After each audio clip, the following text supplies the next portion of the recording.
من الشیطان الرجیم بسم اللہ الرحمن الرحیم الحمد لأہلہ والصلاة لأہلہا اما بعد فقط قال اللہ تبارک و تعالی فی کتابہ المجید والفرقانہ الحمید وقولہ الحق بسم اللہ الرحمن الرحیم انا ناشئۃ اللیل ہی اشد وطئا واقوم قیلا۔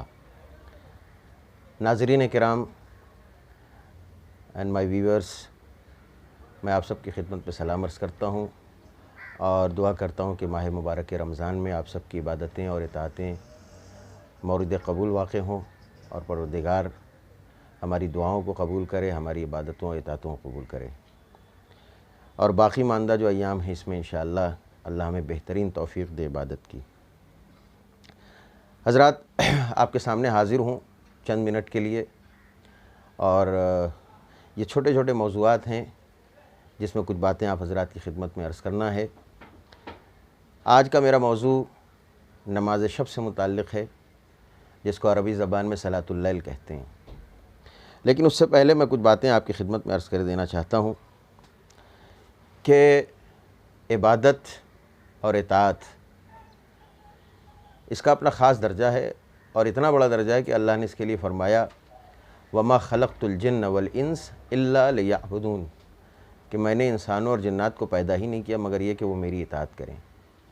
بے شک اللہ نے عبادت کا طریقہ ہمیں بتایا اپنے پیغمبر کے ذریعے، ائمہ معصومین کے ذریعے، نماز ہمیں کس طرح پڑھنی ہے، روزہ کس طرح رکھنا ہے، حج کس طرح انجام دینا ہے،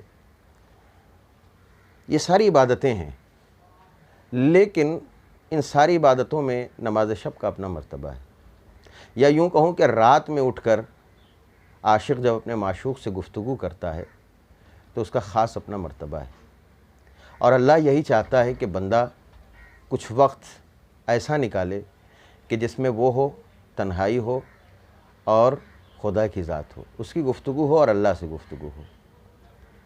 یہی وجہ ہے کہ اللہ نے، چونکہ یہ نماز شب جو ہے یہ نوافل میں شمار ہوتی ہے، اور اللہ نے جو نوافل کی تعداد رکھی ہے، آپ جیسا کہ جانتے ہیں ظہر کی نوافل، عصر کی نوافل، ظہر کی 8 رکعت نافلہ ہیں، عصر کی 8 رکعت نافلہ ہے، اور اسی طرح سے مختلف نمازوں کی نافلائیں ہیں۔ مغرب کی 4 رکعت نافلہ ہے، عشاء کی 2 رکعت ہے، اور صبح کی 2 رکعت نافلہ ہے۔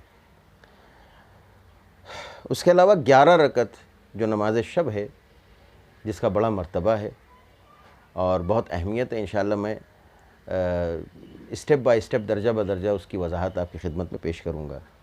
یہ ساری نافلائیں مل کر کے 34 رکعت نماز ہوتی ہیں، اور ان کا بے انتہا ثواب بیان کیا گیا ہے۔ جلدی آپ کی خدمت میں عرض کر دوں کہ پیغمبر گرامی اکرم صلی اللہ علیہ وآلہ وسلم نے فرمایا ان للقلوب اقبالا و ادبارا۔ پیغمبر فرماتے ہیں کہ انسان کا جو دل ہے اس پر کبھی کبھی کچھ عجیب سی کیفیتیں ہوتی ہیں۔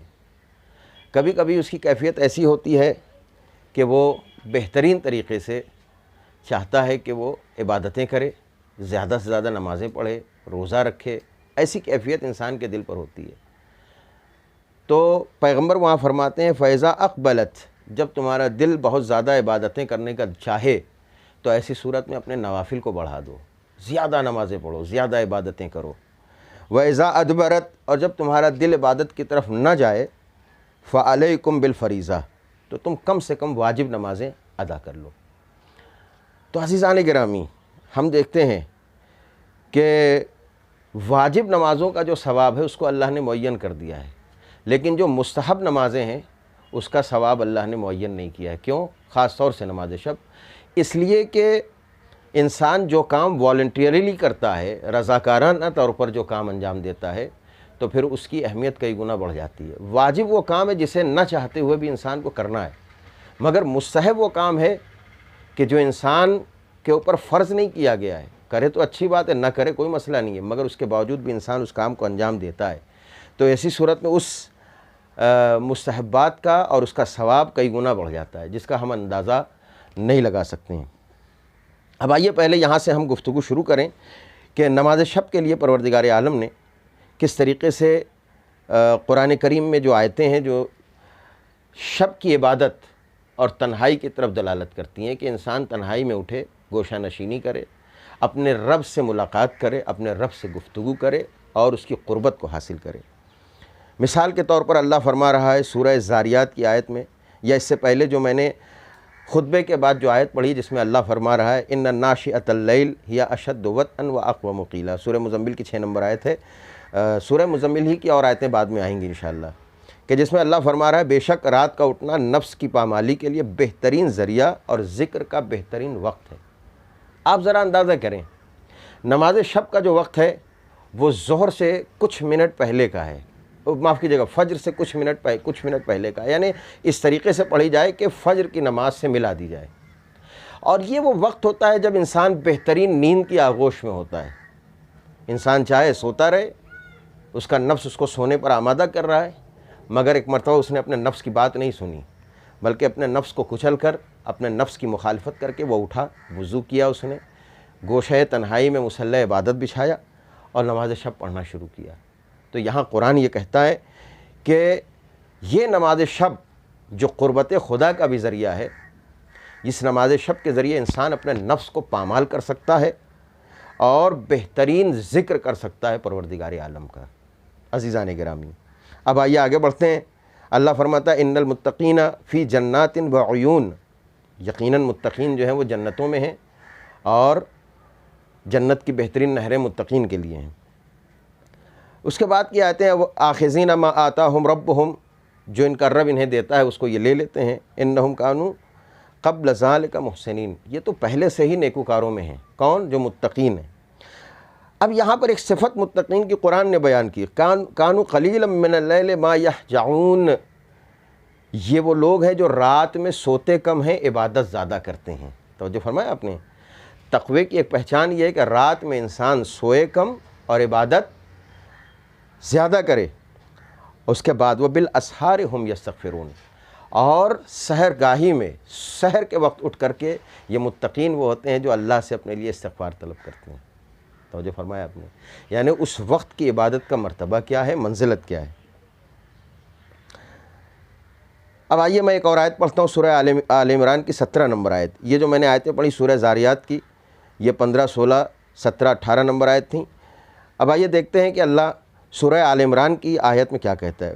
الصابرین والصادقین، یہاں بھی مومنین اور متقین کی صفت بیان کی ہے، الصابرین والصادقین، کہ مومن وہ ہوتا ہے، متقی وہ ہوتا ہے جو صابر ہوتا ہے، والصادقین، اور سچا ہوتا ہے، والقانتین، اور جو اللہ نے جتنا اس کو دیا ہے اس کے اوپر وہ قانع ہوتا ہے، اطاعت کرنے والا ہوتا ہے، والمنفقین، اور جو کچھ اللہ نے دیا ہے اس کو اللہ کی راہ میں خرچ کرنے والا ہوتا ہے، والمستغفرین بالاسحار، یاد رکھیں وہی بات آ گئی کہ سحر کے وقت وہ جو ہے استغفار کرتا ہے۔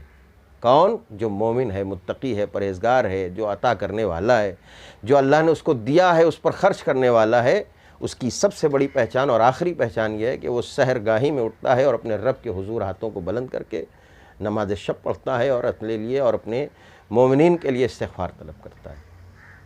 تو یہ بہترین وقت ہے۔ اب آئیے ایک حدیث کے بعد میں اپنی بات کو ختم کرتا ہوں اور اگلی کلپ میں آپ سے گفتگو ہوگی۔ چھٹے امام فرماتے ہیں، قال الصادق علیہ السلام، امام فرماتے ہیں کہ کان فیما ناج اللہ وہی موسیٰ ابن عمران، جب اللہ نے موسیٰ ابن عمران کو نجات دے دی فرعون سے، ان قال له، یہاں تک کہ اللہ نے کہا، یبن عمران، اے عمران کے بیٹے، کذب من زعم انہ یحبنی، بہت اہم حدیث ہے، اس کو توجہ فرمائیں۔ کذب من زعم انہ یحبنی، جھوٹا ہے وہ شخص جو یہ کہتا ہے کہ وہ مجھ سے محبت کرتا ہے۔ اللہ کیا کہہ رہا ہے کہ جھوٹا ہے وہ شخص جو یہ کہتا ہے کہ فلاں شخص مجھ سے محبت کرتا ہے۔ فَإِذَا جَنَّهُ اللَّيْلِ نَامَ عَنِّي، کہتا ہے کہ میں اللہ سے محبت کرتا ہوں، اللہ سے عشق کرتا ہوں، میرا عاشق اللہ ہے، میرا معشوق اللہ ہے، میں اس کا عاشق ہوں، جو یہ دعویٰ کرتا ہے، مگر جھوٹا کہاں، اس کا جھوٹ کہاں ثابت ہوتا ہے، وہ جھوٹا کہاں ثابت ہوتا ہے؟ اللہ یہ کہہ رہا ہے فَإِذَا جَنَّهُ اللَّيْلِ نَامَ عَنِّي، جیسے ہی رات آتی ہے مجھے بھول کر سو جاتا ہے۔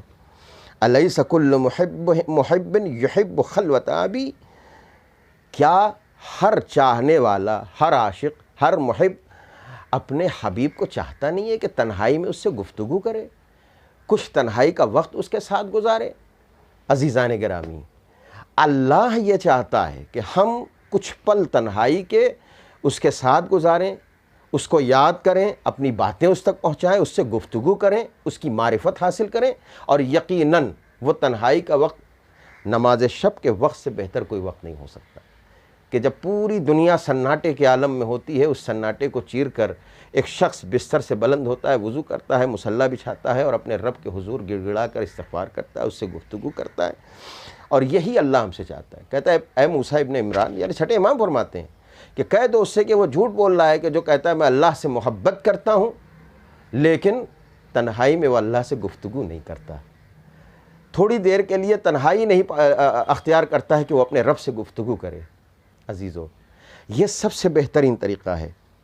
آئیے آخر میں وہ آیت پڑھتا ہوں جو بہت مشہور ہے، جس میں اللہ نے اپنے پیغمبر سے فرمایا یا ایھا المزمل قم اللیل الا قلیلا، اے مزمل، آپ کسے کہا؟ اے کملی اوڑھنے والے، رات کو اٹھو مگر ذرا کم۔ یعنی کیا مطلب؟ پیغمبر پوری رات عبادت کرتے تھے، اللہ نے کہا اے میرے نبی تھوڑی عبادت کرو۔ کون سی تھوڑی عبادت؟ وہ اسی نماز شب کی طرف اشارہ ہے۔ اور زد علیہ، یا تھوڑا زیادہ کر لو، ورتل القرآن ترتیلا، قرآن بھی پڑھو تو ٹھہر ٹھہر کر پڑھو۔ ان سنلقی علیک قولا ثقیلا۔ مجھے ساری تفصیلات میں نہیں جانا، صرف اتنا کہنا ہے کہ یہ جو عبادت ہے نماز شب کی، جس کی اتنی اہمیت قرآن نے بیان کی ہے، جس کی طرف اشارہ کیا، جسے تہجد کہا گیا ہے، اور اللہ یہ چاہتا ہے کہ اس وقت بندہ ہر چیز کو بھول کر گرم بستر سے اٹھے، قربانی دے اپنی نیند کی، اور اللہ کی بارگاہ میں وہ بندہ پہنچے، روبرو خدا کے کھڑا ہو، اور اپنی باتیں اللہ کی خدمت میں پہنچائے، گفتگو کرے اللہ سے، اس کی معرفت حاصل کرے، اس کا قرب حاصل کرے۔ مادی فائدے بہت ہیں نماز شب کے، لیکن ہمیں مادی فائدوں سے زیادہ کنسنٹریٹ یہ کرنا ہے کہ ہمیں روحانی فائدہ کیا ملتا ہے، اسپریچول فائدہ ہمیں کیا ملتے ہیں، کیا اسپرٹ ہمیں ملتی ہے۔